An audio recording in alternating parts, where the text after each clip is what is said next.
ભગવતી ક્ષેત્ર ઉદાહરણ રાજાનો ભાવ જેની ભીતરમાં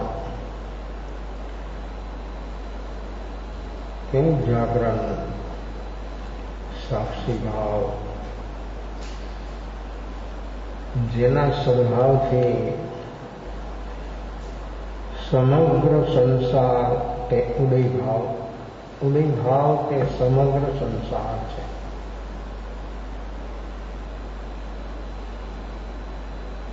એમાંથી કોણ બહાર આવી શકે? એવું વિષચક્ર છે. ઉદય ભાવનું એવું એક વિષચક્ર છે. ભાવનો તો ઘણા જીવોની માહોલમાં આવે, વાતાવરણ એવું સુંદર હોય તો ઘણા જીવોને એવા ભાવ બની જાય. પણ જીવો સક્રિય કેમ નથી રહેતા? એની એ જ સાધનામાં જીવોનું સક્રિયપણું કેમ કમ થઈ જાય છે?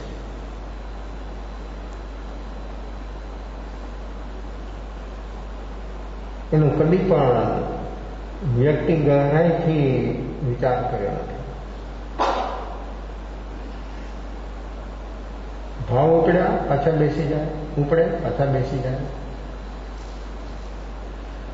કશા એટલા મંદ મંદ મંદ મંદ બની જાય ત્યારે જીવની અંદરમાં આવા ભાવો જરૂર ઉઠે. અને એ ભાવોને મૂર્ત સ્વરૂપ ત્યારે જ મળે કે વ્યક્તિમાં જાગરણ સાક્ષી ભાવ સ્વરૂપનું લક્ષ્ય હોય તો જરૂર સ્વરૂપનું અનુસંધાન થયા વગર રહી ન શકે.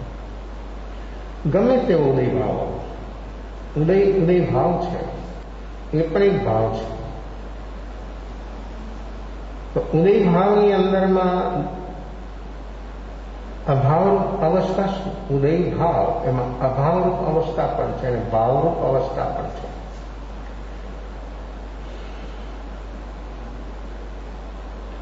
અનુકૂળ ઉદયમાં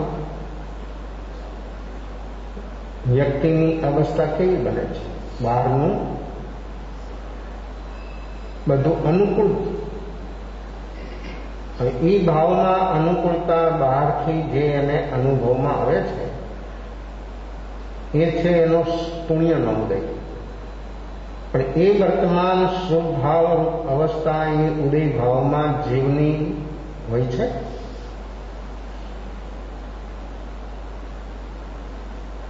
ઉદય છે શુભનો, પણ અંદરમાં ભીતરમાં શુભ ભાવ વ્યક્તિનો હોય છે. તો શેનો ભાવ છે?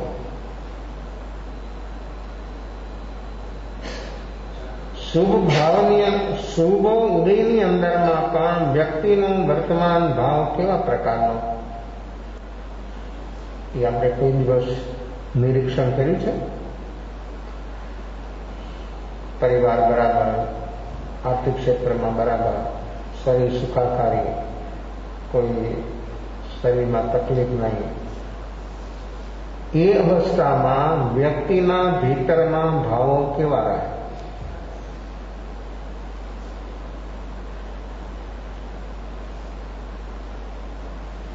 ઉદય છે, આ શુભનો ઉદય, પણ એમાં એની અંતર અવસ્થા કેવી બને? જો આ લક્ષ્ય, આ જાગરણ સાક્ષી ભાવ જેની અંદરમાં હોય એ વ્યક્તિનું ભીતરમાં કેવું કામ થાય? કેટલું કામ થાય? કેવું કામ કરી શકે?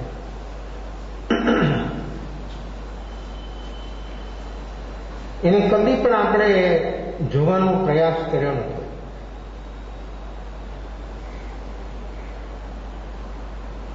કર્મ જય, શુભ તો પણ જય, અશુભ તો પણ જય. તો અજીવ ઉદય નિષ્પન્ન અને જીવ ઉદય નિષ્પન્ન આ બે થઈ. આવી બધા જ પ્રકારની જીવને અનુકૂળતામાં વ્યક્તિના ભીતરના ભાવ કેવા રહે?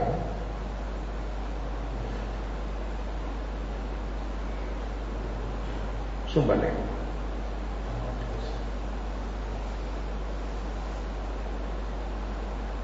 અને શેનો ભાવ દેખાય?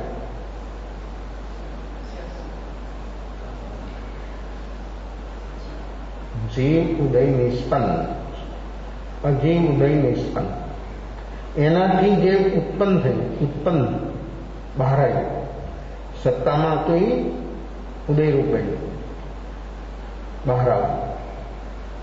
બીજ ભાવે જમીનમાં અને અંકુરિત થઈને બહાર આવે,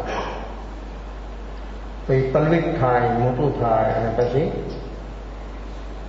ફસલ આવે. ફસલ કોઈ દી વચમાં ન હોય. ગમે એટલી ઉતાવળ કરે ને ગમે એટલો માણસ એના માટે પ્રયાસ કરે તો પણ ફસલ કદી વચમાં ના આવે. એનો જે વિકાસ થવો ઘટે, પેડ પૌધાનો એ વિકાસ પૂરો થાય પછી એન્ડ ઉપર એનું ફળ આવે. સાધનાના ક્ષેત્રમાં એમ નથી.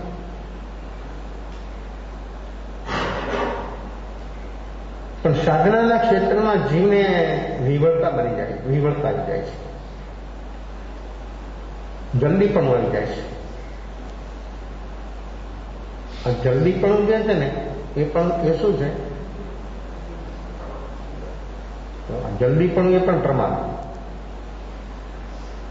અહીં તો કેવી સંતાન ઢેર છે, કેવી ભીતરમાં ગમે એવી બહારની પરિસ્થિતિ સર્જાય તો પણ જરા પણ હલે નહીં.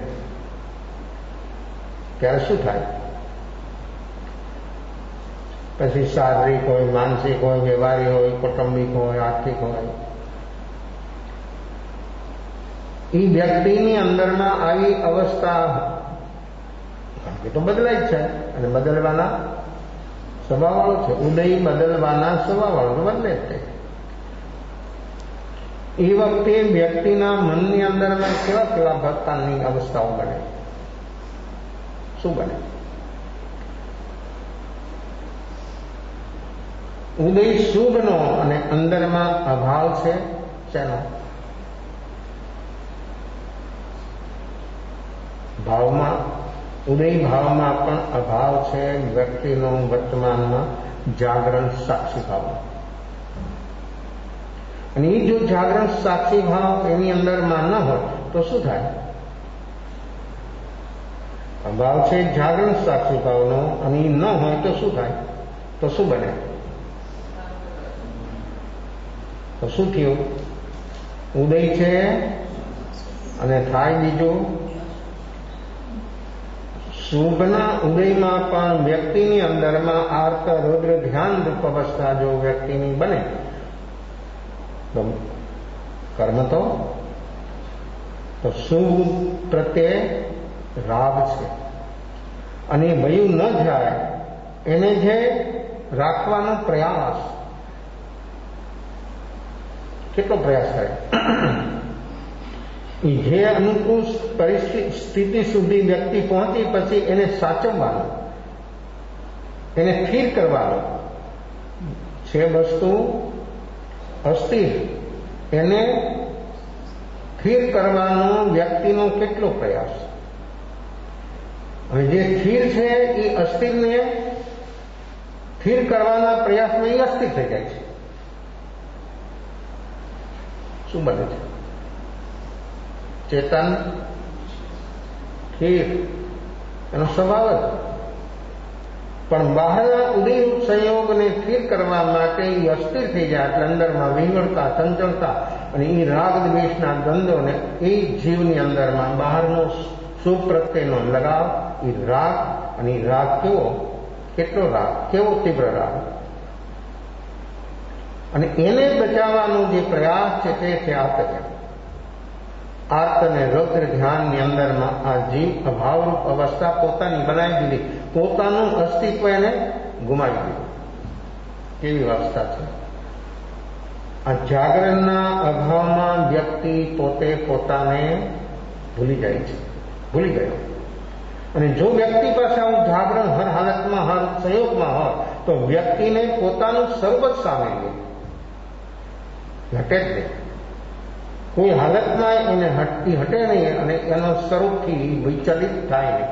અને એ જે નિજ સ્વરૂપમાં જે વ્યક્તિ સ્થિર થઈ જાય એને બહારનો એ અનુકૂળ ઉદય બદલી જાય ને પ્રતિકૂળ સામે આવી જાય તો પણ એના અંદરમાં નહીં આર્તધ્યાન, નહીં રૌદ્રધ્યાન. તો જો અશુભનો ઉદય શરૂ થયો તો એને હટાવવાનો પ્રયાસ નહીં, ઓલા રાખવાનો પ્રયાસ નહીં. આનું નામ સ્થિરતા. આ ઉદય ભાવથી ઉપર થવાની સાધના, આ ઉદયથી અલગ થવાની સાધના.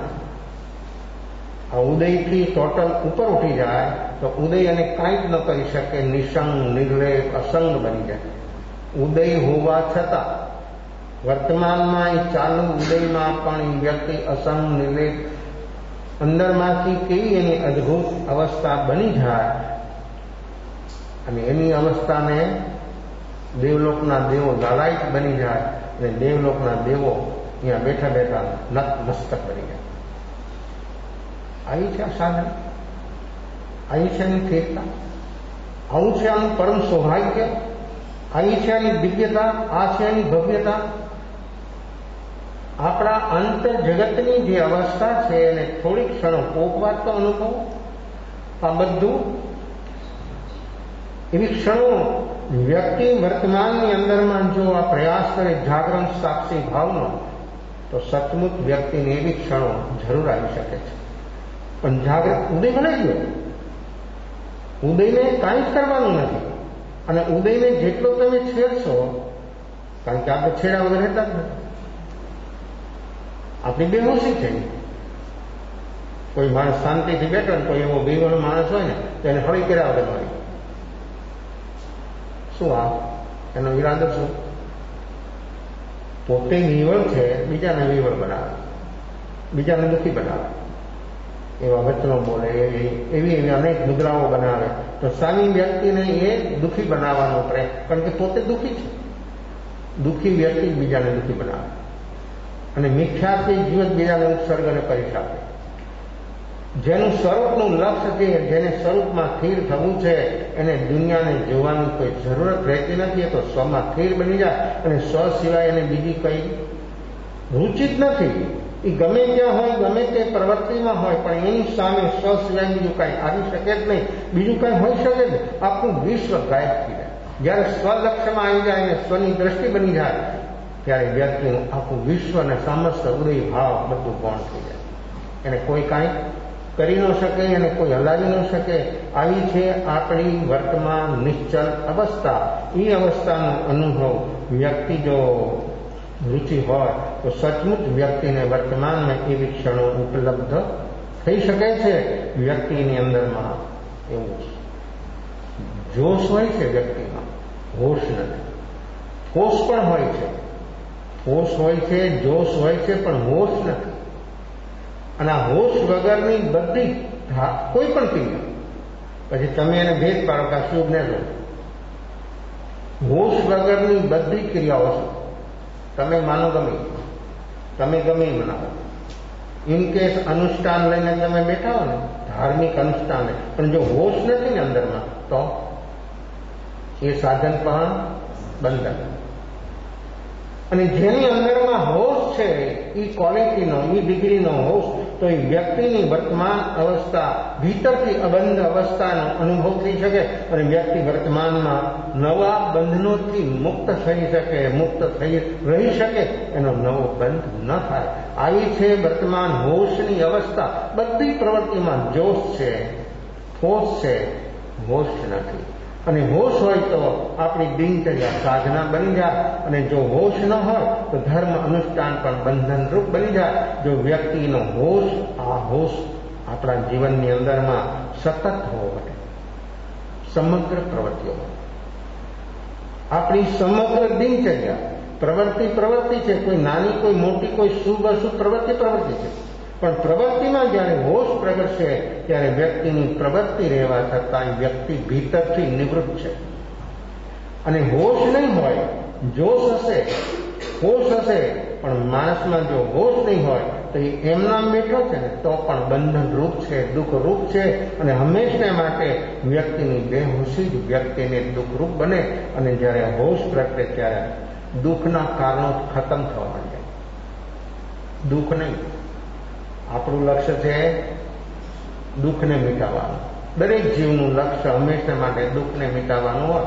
અને દુઃખ કોઈ પણ પ્રકારની પ્રતિકૂળતા આવી તેમાંથી જલ્દી બહાર કેમ આવે, એના માટેના જ આપણા સમગ્ર પ્રયાસો હોય છે. પણ એ પ્રયાસો આપણા સક્સેસ થતા નથી. પણ જો માણસ એના કારણને મિટાવવા તૈયાર થઈ અને કારણ જો મીટી જાય તો હંમેશા માટે દુઃખ આવી જ ન શકે. કારણ છે, જેવું કારણ છે એવું કાર્ય થવાનું. થોડો સમય આગળ પાછળ થાય. અંદરમાં કારણ જ્યાં સુધી પડ્યું છે ત્યાં સુધી એ કાર્ય થવાનું. બીજ બોયું છે તો અંકુરિત થઈને બહાર આવવાનું.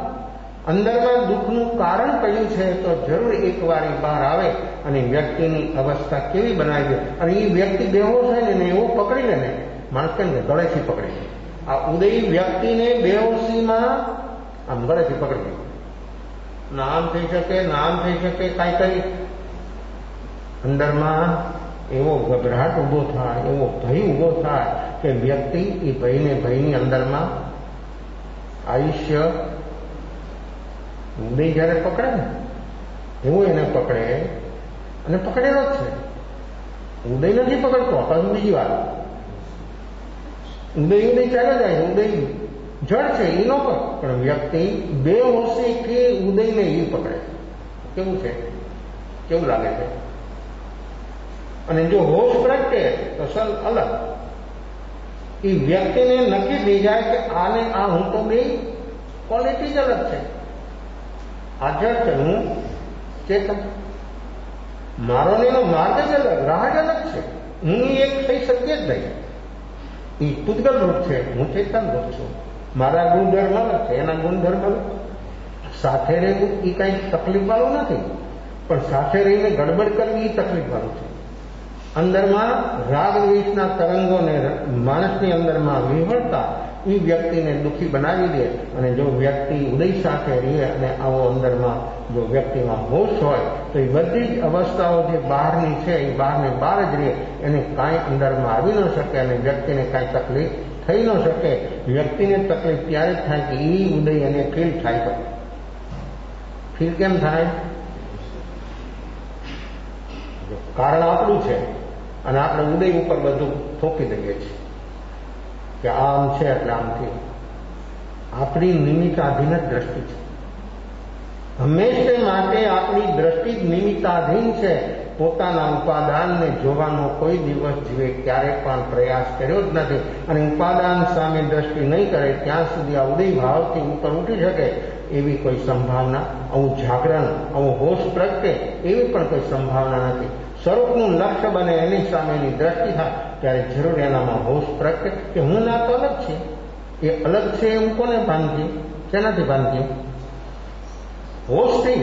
હોશ ન હોય તો એની સાથે કેટલો એટલું આ શરીર અને આત્મા સાથે છે ને સંયોગ સંબંધ છે. પણ શરીર એ જ હું કેમ આવ્યું? હવે વ્યક્તિ ગમે એટલું રટે, ગમે એટલું માને, ગમે એટલું મનાવે અને રાત દિવસ એને ગમે એટલું એની ઉપર એ ઠોકા જ કરે કે શરીર હું અને એમ જ ચાલે જ લટક. કારણ કે હોશ નથી. બે હોશીમાં આ જ ચાલે કોઈ પણ જીવને. જ્યાં સુધી વ્યક્તિની અંદરમાં હોશ નથી ત્યાં સુધી આમ જ રહેવાનું, આમ જ ચાલવાનું. તે ગમે એટલું માને, ગમે એટલું મનાવે, ગમે એટલું એને પકડી રાખવા માંગે તો પણ શરીર અને આત્મા સાથે છે, સંયોગ સંબંધ છે, પણ બંનેની ક્વોલિટી બે અલગ સાથે છે. એ ભાન, એ બોધ વ્યક્તિને ભીતરમાં જ્યારે હોશ પ્રગટે ને ત્યારે થાય. આ શરીર તો બાલાદી વૈતરણનું જ્ઞાન એકને થાય. ત્રણ અવસ્થા શરીરની. બચપન, યુવાની અને બુઢાપો કોની અવસ્થા? વ્યક્તિ શું કહે? વ્યક્તિ શું માને? વ્યક્તિ શું સમજે છે? ભલે સાંભળે, ભલે વાંચે, પણ કહે કે ના હું તો યુવાન છું. પછી બુઢાપો આવ્યો એટલે હું તો વ્રત થઈ ગયો, હું પરાધીન થઈ ગયો. શેનાથી પરાધીન થઈ ગયો? આ માન્યતા એને પરાધીન બનાવી દીધો. ચેતન કોઈ બી પરાધીન કાળમાં થાય નહીં, પણ આ માન્યતા એટલી બધી મજબૂત બનાવી છે બેહોશીથી. એ માન્યતાથી વ્યક્તિ બેહોશીથી એમ કહે છે કે હું બુઢો થઈ ગયો, હું વ્રત થઈ ગયો, હું પરાધીન થઈ ગયો. એ પરાધીન પણ નથી, એ વૃદ્ધ પણ નથી, એને કાંઈ જ નથી. એ તો એને એ અવસ્થાને જાણનારો ને જોનારો છે. એ જો જાણવાનું જોવાનું જો એનામાં ક્યારે આવે કે હું એના અંદરમાં શું હોય? હોશ. એ હોશ હોય તો એ જાણી જુએ કે આ તો શરીર છે અને શરીરની અવસ્થા તો બદલાય છે. આ 3 અવસ્થા બની ગઈ, તો એ અવસ્થાને તમે રાખવા માંગો તો બુઢાપાને કોઈ રાખવા માંગતું નથી, બુઢાપામાં જવાય માંગતું નથી. બચપન એમાં વિશેષ યુવાની, કારણ કે બચપનમાં પણ એમ કે આને તો હવે જલ્દી એને મોટું થવું છે, જલ્દી એને યુવાન થવું છે. તો જલ્દી યુવાન થવાથી નાના બાળકો હોય ને એને બેઠા હોય પછી ખુરશી ઉપર ચડીને કે હું જો તમારે મોટો છું. બાળકને પણ જલ્દી મોટું થવું છે. એ એમ કે ના જો હું તમારાથી દાદા હું તમારાથી મોટો છું. એ કોણ મોટું છે એમ બતાવે છે? હું મોટો છું તમારાથી એમ કોણ બતાવે છે? શું કે છે? સમજી શકો છો એની ભાષા? મૂર્છિત માણસ શું સમજી શકે? મૂર્છિત અવસ્થા બધી જ દુઃખરૂપ છે. બધામાં, બધે કોઈ પણ ક્ષેત્ર હોય મૂર્છિત અવસ્થા એ જ દુઃખ. પછી એનાથી તો દુઃખની પરંપરા સર્જાય. એ બાળક એમ બોલે છે, એ એનો ઈગો બતાવે છે. હું તમારાથી મોટો છું એમ એ બતાવે છે, એનો ઈગો બતાવે છે. એ જલ્દી એને ઈગાને ડેવલપમેન્ટ કરવો છે. એટલે આધાર લે છે ખુરશીનો અને કહે છે હું તમારાથી મોટો છું. માણસ હંમેશા માટે મોટું થવા માટેનો પ્રયાસ કરે છે. શેનાથી મોટું થવાય? શરીરથી થવાય, બુદ્ધિથી થવાય. મોટું શેનાથી થવાય? ચોથારામાં મનુષ્યની હાઈટ હતી ને 500 ધનુષ્યની, આ પહાડ જેવું શરીર લાગે. અને બધા 2-4 ઇંચ આગળ પાછળ બધાની હાઈટ એવી હોય. તો બધાના શરીર એવા હોય તો એ શું લાગે? કેટલી મોટી હોય? 500 ધનુષ્ય. ભગવાન ઋષભ, બાહુબલી, ભરત, એ સમયના જે મનુષ્યો હતા એની હાઈટ 500 ધનુષ્યની. પણ એની અંદરમાં દરેક જીવને કોઈ પણ અવસ્થામાં, ગમે તે ક્ષેત્રમાં, ગમે તે હાલતમાં જીવને બચાવનાર જો હોય તો હોશ. સિવાય કોઈ બચાવી જ ન શકે. ગમે તે હોય, ગમે તે ક્ષેત્ર હોય, ગમે તે આપણી સામે પ્રેરક ને બલવત્તર નિમિત્ત હોય, તો પણ વ્યક્તિમાં જો હોશ પ્રગટે તો જરૂર એ બચી શકે. ભરત બાહુબલી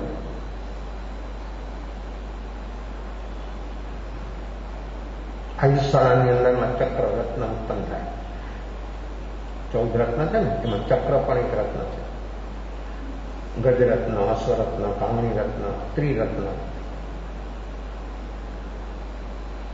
એક રત્નની 1000 દેવો સેવા કરે, એને સંભાળ રાખે.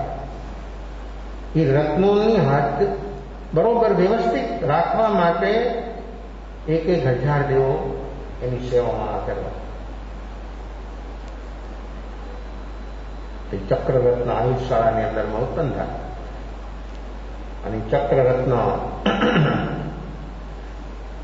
એમની વિધિપૂર્વક એનું અનુષ્ઠાન કરે ત્યારે જે ચક્રવર્તીની આંગળી ઉપર આવીને બેસી જાય, નહીં તો આકાશમાં લટકતો હોય. કેવી કેવી અવસ્થાઓ હોય છે, વસ્તુ સ્થિતિ કેવી હોય છે. માણસની અંદરમાં જ્યારે આવું જાગરણ અને અંદરમાં લક્ષ્ય હોય ત્યારે વ્યક્તિ સમસ્ત બહારના ઉદયો સંયોગ ગમે તેવા પ્રકારના હોય તો પણ એક ક્ષણની અંદરમાં તેમાંથી બહાર નીકળી જાય, એક જ ક્ષણ લાગે. કારણ કે જાગરણ પ્રગટતાની સાથે જે અંધકાર હોય એટલે સ્વિચ ઓન કરો તો બહારથી તમે આવ્યા, અંદરમાં તમારા બેડરૂમ અંદર છે, કેવી વ્યવસ્થા રાખો છો? સ્વિચ અંદર ન હોય, સ્વિચ બહાર હોય, કેવી વ્યવસ્થા? તમારે લોક ખોલ્યા પહેલા તમારે અંજવાળું જોઈએ કે લોક ખોલવા માટે પણ તમને જો અંજવાળું હોય તો છેદમાં ચાવી, અંધારું હોય તો જો તમારી પાસે ચાવી છે, તમને ખબર છે, રોજ ખોલો છો, પણ અંધારું હોય તો કેટલી મહેનત કરવી પડે. અજવાળું હોય તો કેટલી આસાનીથી કામ થઈ જાય. આ બહારનું અજવાળું, બહારનો પ્રકાશ આપણને આટલી બધી સુવિધા પ્રદાન કરે છે. આ ભીતરનો પ્રકાશ શું કરે? શું બાકી? શું બાકી? આ ભીતરના બંધનો છે, ઓલું લોક ખુલી જાય, આ ભીતરના બધા જ બંધનો ખુલી જાય. જેવો અંદરમાં પ્રકાશ પ્રગટ થયો ભીતરમાં, એવો બધા બંધનો જે છે એ બધા બંધનો ખુલ્યા વગર લોક બધા ખુલી જાય. એક નથી, અનેક છે લોક, પણ એ બધા લોકની એક જ ચાવી છે અને એ છે હોશ. જો હોશ પ્રગટે તો આ બધાની અંદરમાં લાગુ થઈ જાય અને ભીતરના બધા બંધનો ફટાફટ ખુલી જાય. આવી તાકાત છે. સીધા બોલે છે. તમે ગેટ ખોલો એની પહેલા તમારી અંદરમાં તમને અજવાળું દેખાય. તમે કેટલી સુવિધાથી અંદર પ્રવેશી શકો, કામ કરી શકો. અંધકાર હોય તો એ જ રૂમ છે, એ જ તમે છો, બધું જાણીતું છે, છતાં તમને અંદરમાં અથડાવવાનો કેટલો ભય. કંઈક હશે તો કેટલી સાફ સુથરો રૂમ રાખો છો, કેટલો વ્યવસ્થિત હોય છે, તો પણ તમને અંદરમાં એમ ભય રહે છે કે કંઈક હશે. અંધકાર જ ભય ઉભો કરે છે. અંધકાર જ ભય ઉભો કરે છે. અંધકાર તે જ ભય ભાઈ, અને એનાથી ભય વધતો જ છે. જેટલો અંધકાર ગાઢો બને એટલો ભય વધતો જ.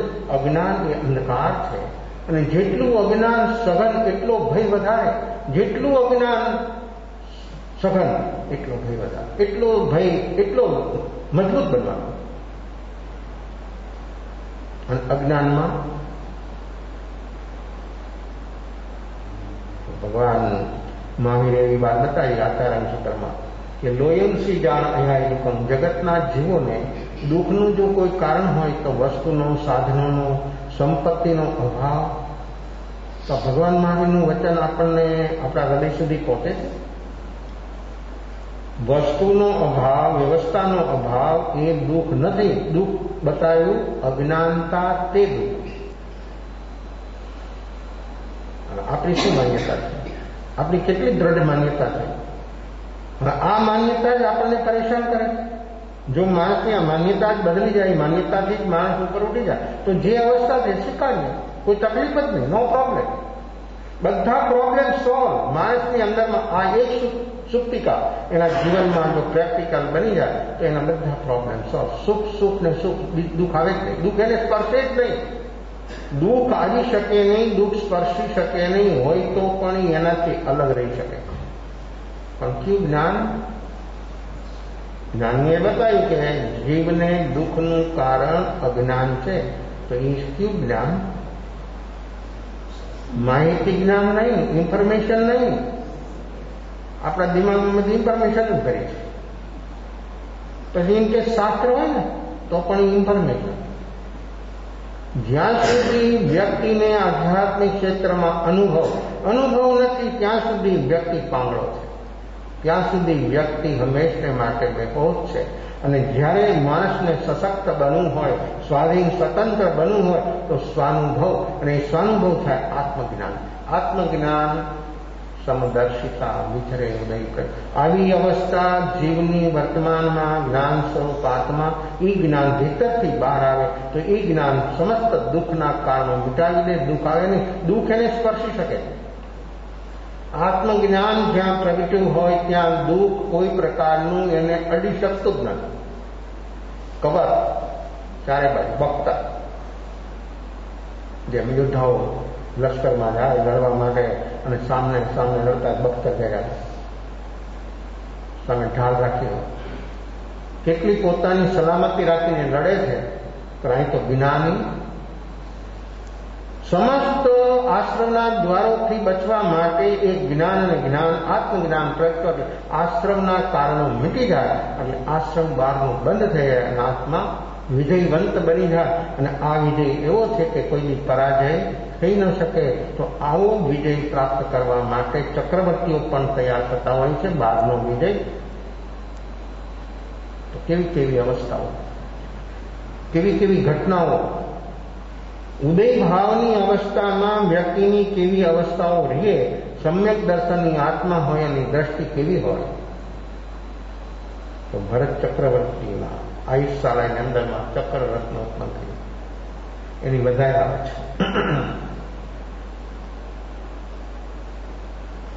સાંભળ્યું. બીજી એક વધારે અંતેઉરમાંથી રાશિયાનું કહે છે કે રાણીએ પુત્રનો જન્મ આપ્યો. સાંભળ્યું. ત્રીજી વધારે ભગવાન ઋષભ કેવળ જ્ઞાન કેવળ દર્શન પ્રગટ થયું અને વનિતા નગરીમાં ભગવાનનું પદાર્પણ થયું. ત્રીજી વધારે એક સાથે ત્રણ વધારે. કયો કાર્યક્રમ પેલા બનાવો, પ્રોગ્રામ કયો બનાવો? પેલા પુત્ર મહોત્સવ બનાવો, ચક્રનું અધિષ્ઠાન કરવું કે ભગવાન ઋષભ પાસે જવું? શું કરવું? જો આ બે ચીજ ઉદય ભાવની છે, ચક્ર અને પુત્ર. આ પુત્ર અને ચક્ર એ બે ઉદય ભાવ છે, શુભ ઉદય છે. પણ જોઈ લો હવે, જે જીવની દ્રષ્ટિ અને ભીતરમાં જાગરણ હોય એ વ્યક્તિ ઉદય ભાવને કેટલો કોણ બની જાય છે, બનાવવો ન પડે, બની જાય. ત્રણ બધા એક સાથે આવે છે અને ત્યાં નિર્ણય કહે છે કે ભગવાન ઋષભના દર્શન કરવા માટે જવું છે. કેવળ જ્ઞાન કેવળ દર્શન પરમાત્મા બની ગયા ભગવાન ઋષભ. 1000 વર્ષ સુધી સાધના કરી ભગવાન ઋષભે 1000 વર્ષ સાધના કરી ત્યારે કેવળ જ્ઞાન કેવળ દર્શન પ્રાપ્ત થયું. તૈયારી થઈ બધી. દાદી સાહેબ, મારુદેવી માતા કેવી પુરુષાળી વ્યક્તિ. 1/24 ની અનંત 24 જાય ને તો આવી ઘટના ઘટી નથી. મારુદેવી માતા જેવી ઘટના અનંત 24માં હજી સુધી ઘટી નથી. કોઈ આવું ઉદાહરણ, આવો ઉલ્લેખ ક્યાંય જોવા બીજો મળતો નથી. કેવી વ્યક્તિ હશે અને કેવું એનું પુણ્ય હશે. પુત્ર તીર્થંકર, પૌત્ર ચક્રવર્તી. આવી બહારની આટલી બધી પુણ્યાય અને આટલો શુભ ઉદય એની અંદરમાં એની પરમાત્મા સામે રહે છે. પરમાત્માને એ આત્મા ભૂલતા નથી. મારુદેવી માતા જ્યારથી ભગવાન ઋષભ દીક્ષા લીધી, મુનિ જીવન શીખાયું, ત્યારથી હંમેશા માટે ચક્રવર્તી ભરતે એવી વ્યવસ્થા રાખી હતી કે રોજ માતા મારુદેવીને ખબર મળે કે ઋષભ આજે આ ગામમાં આ જગ્યાએ બિરાજે છે. એ તરફ રોજ એને વંદન નમસ્કાર કરે અને ભીતરમાં એનું રટન. આવી ભાવના મારુદેવી માતાને પોતાના ગજરત્ન, ચક્રવર્તીનું ગજરત્ન એની ઉપર મારુદેવી માતા સોનાની અંબાડી લગાવીને એના પર બેસાડે છે. બધાની આગળ મોકલે.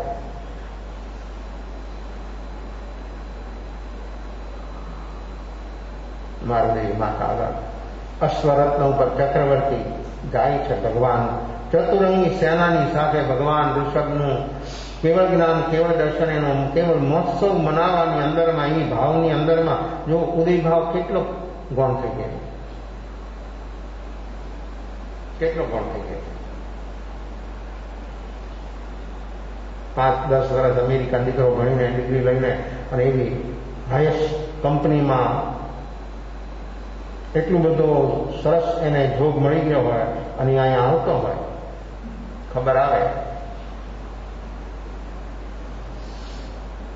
પછી તમે એરોડ્રામ લેવા જાઓ કે સત્સંગમાં જાઓ?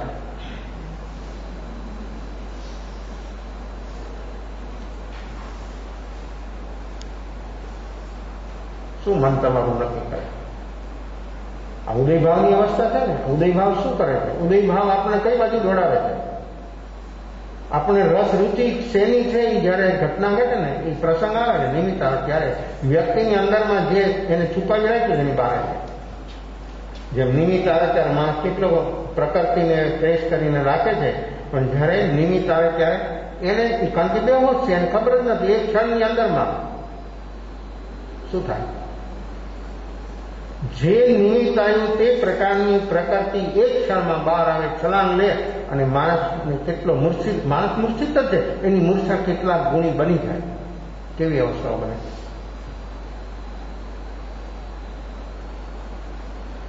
ઉદયભાવ જેને સ્વરૂપનું લક્ષ્ય છે, જેને સ્વરૂપ જ હંમેશને માટે આવું જાગરણ સાક્ષી ભાવ જેની અંદરમાં સતત ચાલે, એને ઉદયભાવ હંમેશને માટે ગૌણ હોય અને ઉદયભાવ મુખ્ય ન હોય. આ છે સાધકની અવસ્થા.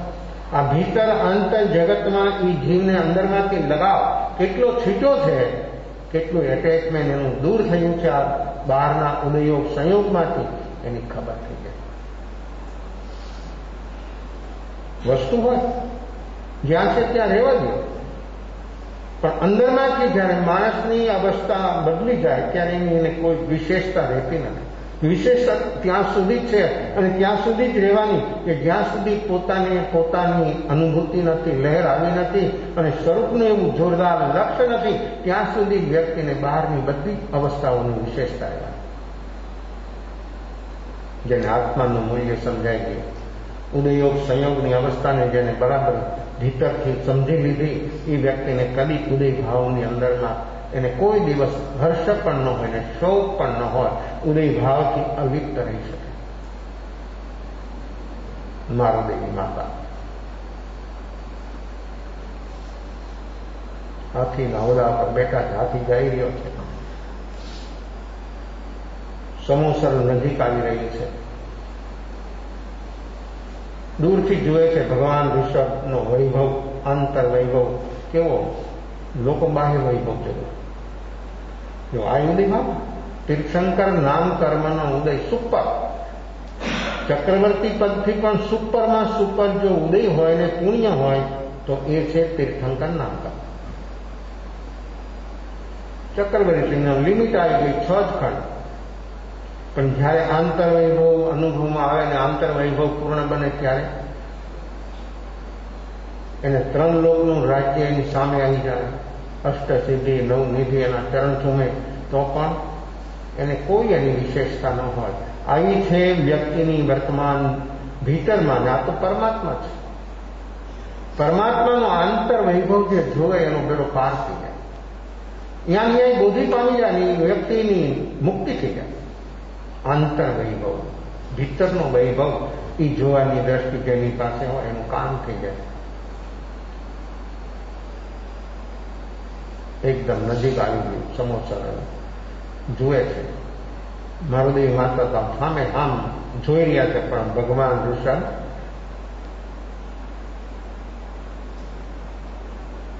હું તો ઋષભ કરું છું દિવસ અને રાત, જેને કહેવાય ને અજબા જાપ જેવી અવસ્થાની બની ગઈ. સતત અંદરમાં ચાલે ઋષભ, બીજું કાંઈ નહીં. મને આટલું બધું ઋષભ પ્રત્યે લગાવ છે, પણ ઋષભ તો મારી સામે જો અપેક્ષા કોઈ પણ વ્યક્તિને હોય, કોઈ પણ પ્રકારની અપેક્ષા હોય, અપેક્ષા વ્યક્તિને દુઃખી બનાવે. આકા છે ને, અને અપેક્ષા તૂટ્યા વગર રહી શકે નહીં. થોડો સમયની રાહ હોય બસ, ત્યારે શું થાય, ત્યારે શું બને? એ અપેક્ષા જેના પ્રત્યે જેને હોય એ અપેક્ષા જ્યારે વ્યક્તિની તૂટે ત્યારે વ્યક્તિના અંદરમાં શું બને?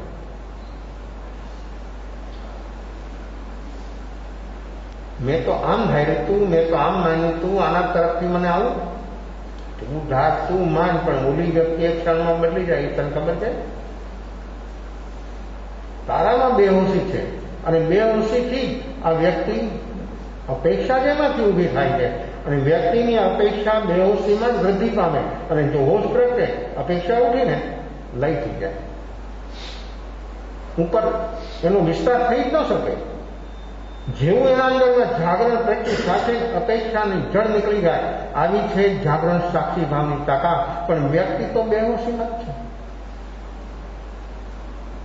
નારોદેવી માતાની અપેક્ષા કે ઋષભ મારી તરફ જોવે, કારણ મારો પુત્ર છે. માને પુત્રની અપેક્ષા હોય, પુત્રને માની અપેક્ષા હોય. આ બધા જ રિલેશનોમાં દરેક વ્યક્તિની અંદરમાં રિલેશન જ્યાં આવ્યું ત્યાં અપેક્ષા જોડાયેલી જ હોય. એટલે તો ઘર્ષણો થાય છે. ઘર્ષણો કેમ થાય છે? વ્યક્તિ વચ્ચે ઘર્ષણો થવાનું કારણ મેઇન છે અપેક્ષા. અને અપેક્ષા ન હોય તો ઘર્ષણ ન બને, તો સંસાર દિવ્ય બને, સંસાર ભવ્ય બને.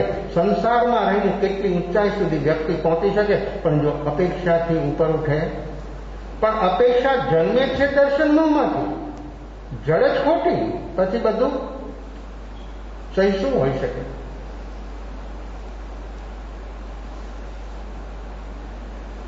મારી સામે જતો નથી પુત્ર.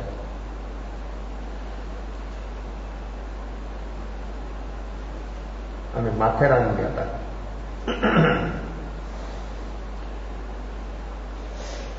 અને પછી નવીનચંદજી મારા સાથે એટલે 2 ટાઈમ ફરવાનું હોય,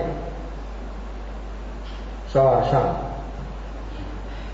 પછી જંગલમાં જઈને ધ્યાન પણ કરતા. સાપ આવે, વીછી આવે, શરીર ઉપર પણ ચડી જાય.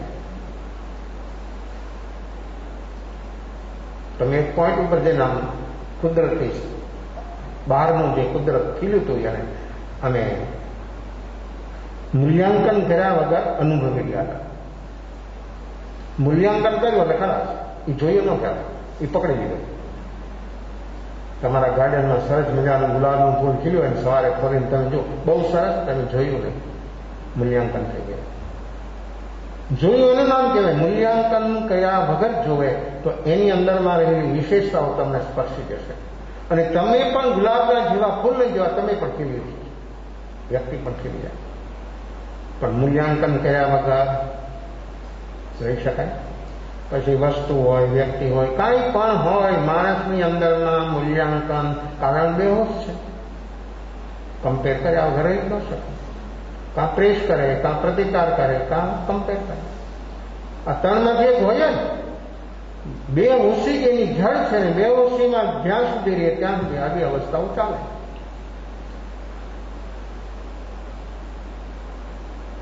મારી સામે ન જોવે. હું એનું રાત દિવસ આટલું બધું સ્મરણ કરું છું અને એ મારી સામે ન જોવે. અપેક્ષા ઊભી થઈ અંદર.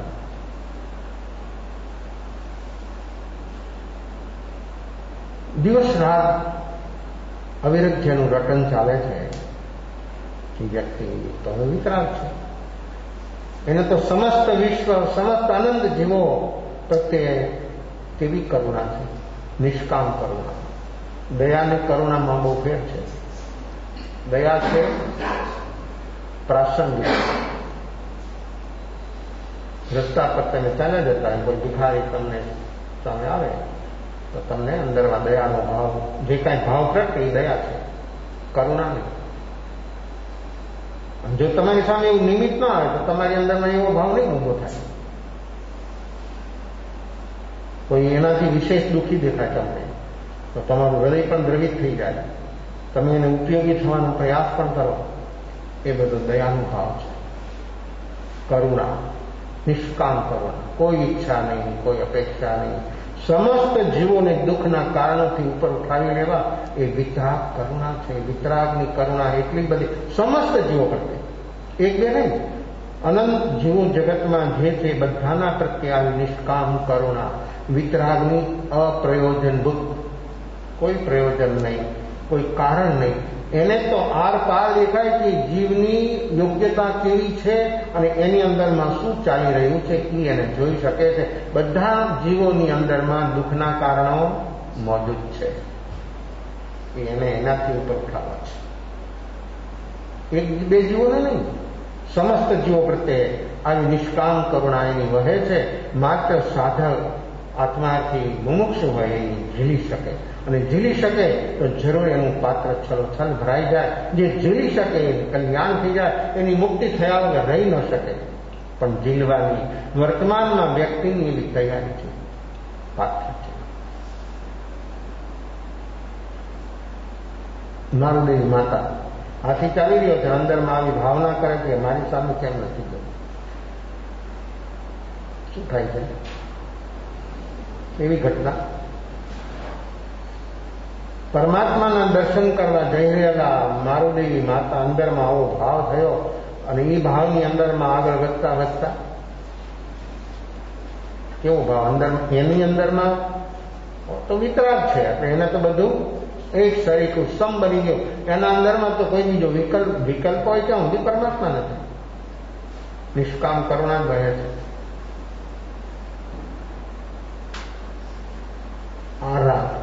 આ રાતનો તાંતક અંદરમાં જે સૂક્ષ્મ ચાલતો હતો એ મારુદેવીની અંદરમાં એવું જાગરણ પ્રગટ્યું કે હું પુત્ર કરું છું, પણ પુત્ર મારી સામે જોતો નથી. જેવી અપેક્ષામાંથી એ વ્યક્તિ ઉપર ઉઠે છે અને અંદરમાં એવું જાગરણ પ્રગટ્યું. શું થાય છે? જેની અંદરમાં ત્યાં કોઈ પણ વ્યક્તિને અંદરમાં આવું જાગરણ, એ ડિગ્રીનું જાગરણ જેનું બની જાય, ત્યાં શું ઘટના ઘટે? કેવી ઘટના ઘટે?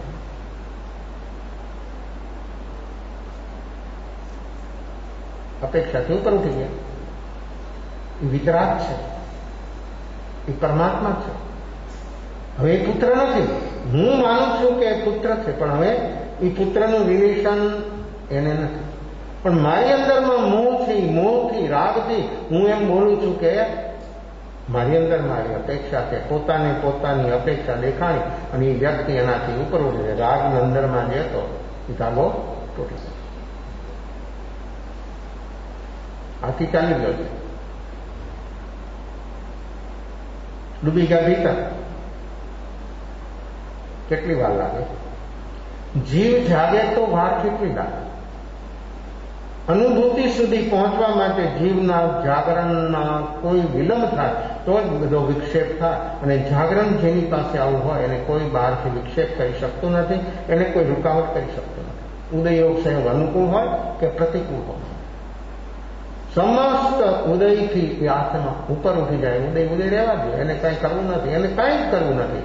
એની મેળાએ એની સ્થિતિ પૂરી થતાની સાથે ખતમ થઈ જશે. એ રહી ન શકે, એની જડો નીકળી જાય.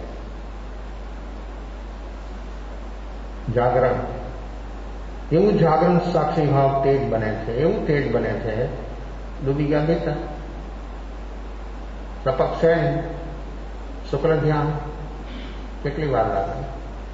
જ્યારે 100 ડિગ્રીનું જાગરણ બને ત્યારે અંદરમાં કર્મ જે છે ને બાષ્પીભવન થઈ જાય, જમી જાય. 100 ડિગ્રીના જાગરણ ઉપર કોઈ ચીજ અંદરમાં કર્મ જે છે એ રહી શકે નહીં.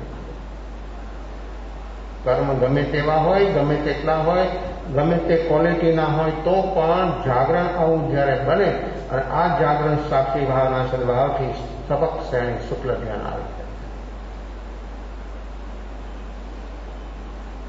ઘાતી કર્મ શૈવ, કેવળ જ્ઞાન દે. यहाँ परमात्मा ऋषभ અને આ પરમાત્મા મારુદેવી. શું થયું? શુક્લ ધ્યાન સપક શ્રેણી આરોપ થયા. ઘાતી કર્મ તો જલી ગયા, સાથે અઘાતી કર્મની સ્થિતિ પણ પૂરી. અને ત્યાં ને ત્યાં કેવી ઘટના, કેવા રેકર્ડ? અતિર્ષ સિદ્ધા. ભગવાન ઋષભે ચતુર્વિધ સંઘની સ્થાપના હજી કરી નથી, પહેલી જ દેશના છે.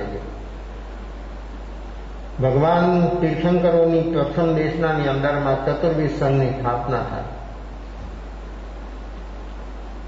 અતીર્થ સિદ્ધા તીર્થની સ્થાપના પહેલા મુક્તિ મારુદેવી. અતીર્થ સિદ્ધા 15 ભેદે સિદ્ધ બતાવ્યા છે. અતીર્થ સિદ્ધા, ગ્રસ્તલિંગ સિદ્ધા, વેશ ગ્રસ્તીનો જ હતો. આયુષ હોય તો વેશ બદલે, દેવો આવીને આપે મુનિવેશ, પણ આયુષ ત્યાં ને ત્યાં પૂરું. ગ્રસ્તલિંગ, અતીર્થ સિદ્ધા, ગ્રસ્તલિંગ સિદ્ધા, ત્રિલિંગ સિદ્ધા. આવી સાંપ્રદાયિક અનેક વિવિધ માન્યતાઓ કે સ્ત્રીલિંગમાં મુક્તિ ન થાય, કોઈ લિંગમાં મુક્તિ ન થાય. 3માંથી એક પણ વેદમાં જીવની મુક્તિ ન થાય. જ્યારે આત્મા અવેદી બને ત્યારે જેની મુક્તિ થાય. બધી માન્યતાઓ સમાપ્ત. અને માન્યતા પણ જ્યાં સુધી હોય ત્યાં સુધી પણ જીવની મુક્તિ ન થાય. જીવની મુક્તિ સ્વતંત્ર છે, સ્વાધીન છે. કોઈ માન્યતામાં મુક્તિ ન હોય. માન્યતાથી ઉપર ઉઠવું એ જ એની મુક્તિ છે. તો આવી અનેકવિધ સાંપ્રદાયિક માન્યતાઓ 9મા ગુણસ્થાન ઉપર જે પહોંચે એટલે અવેદી બની જાય. 3 વેદ ખતમ. આત્મા અવેદી બની જાય પછી શરીર જેનું હોય તે શરીર રહે, પણ અંદરમાંથી રહેલી મોહની કર્મની પ્રકૃતિઓ ખતમ. મોહની કર્મ ટોટલ ખતમ થઈ જાય. આત્મા અવેદી બની જાય. અવેદી અવસ્થામાં મુક્તિ થાય. અને બધી ચર્ચા અને માન્યતાઓ બધી સમાપ્ત. ક્યાં વેદમાં મોક્ષ થાય? અવેદી અવસ્થા મોક્ષ થાય. મુક્તિ કોની થાય? અવેદી બને.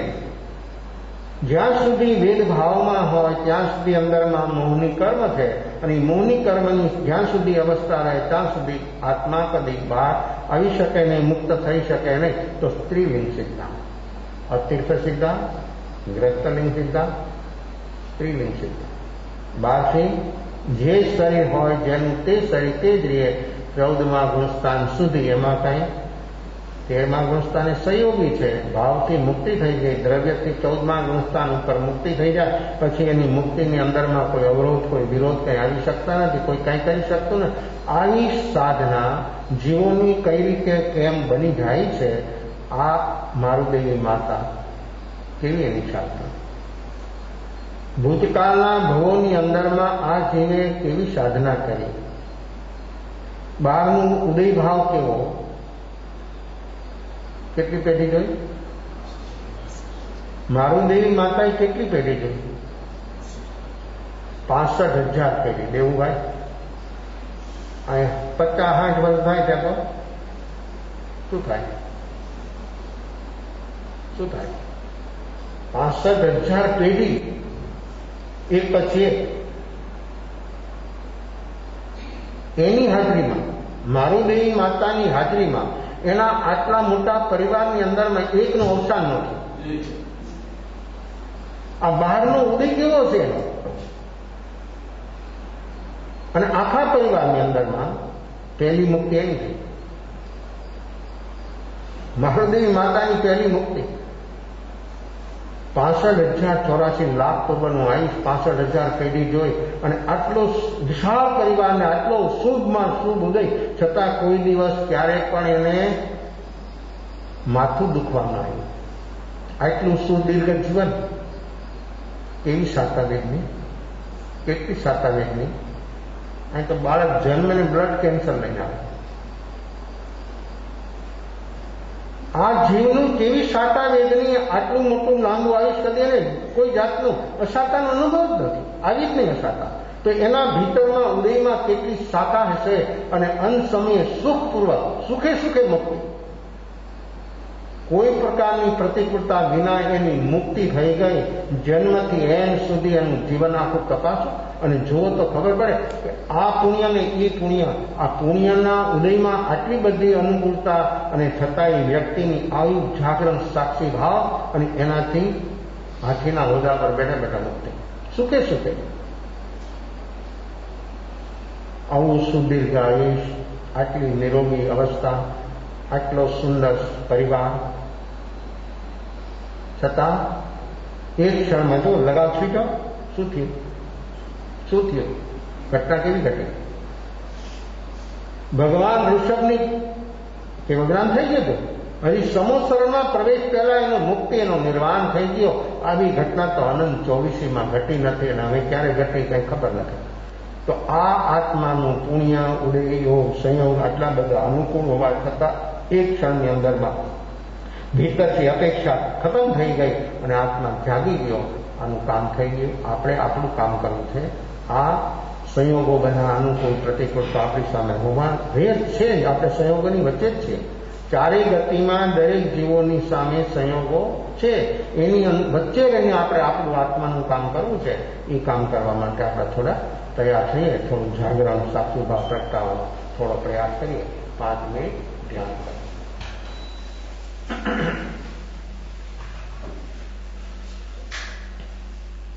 आँख बंद, मोढ़े बंद, कमर और गर्दन से कटाव देखना, शरीर और मन स्वस्थ बना लेना, मन और शरीर में कोई तनाव, टेंशन न रहे, शरीर और मन रिलैक्स कर लेना, सहज चलता हुआ श्वासोच्छ्वास को साक्षी भाव से देखने का प्रयास। श्वास लेते समय नासिका के द्वार पर ठंडा महसूस होना, श्वास छोड़ते समय गर्म महसूस होना, मन बुध भारी में चला जाए तो पूर्ण श्वास, दीर्घ श्वास, 1, 2, 3 श्वास लेते ही मन वापस आ जाएगा। सावधानी से काम करें, सजागता के साथ काम करें, लगन के साथ काम करें।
सदगुरु